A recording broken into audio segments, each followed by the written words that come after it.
Well, we always knew we wanted to build a low-cost device from the very beginning of the company.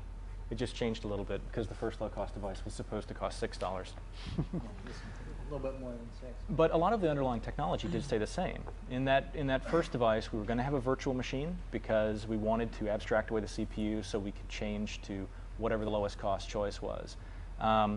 We knew we wanted to have a service on the back end that would convert internet data because we didn't want the device to have to be able to interpret complicated protocols that change and evolve over time.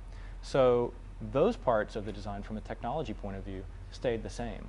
The business model probably underwent the most evolution during the growth of the company. And initially the device was to be sort of tethered and then take it with you. As Joe said, this internet sponge, the idea being when you're at your computer you pick up some pieces of data, that maybe news articles or movie listings or stuff like that, stuff you want to have with you when you're going about your busy day, and then wasn't communicating when you had it out and about.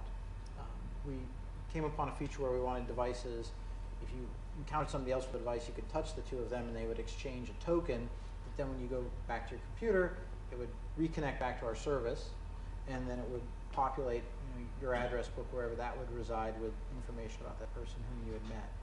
So we scaled that up, but again, the core stuff, both in terms of some of these technical details of things like a virtual machine, but it was about the consumer marketplace, and it was about communication, and it was about the internet, and the architecture included this back-end service. And the back-end service is both something that was reflected in Catapult, actually, without going into the details of what the company did, but it was powered by a back-end service, and WebTV, which I presume a lot more people are familiar with, also had that as part of its solution.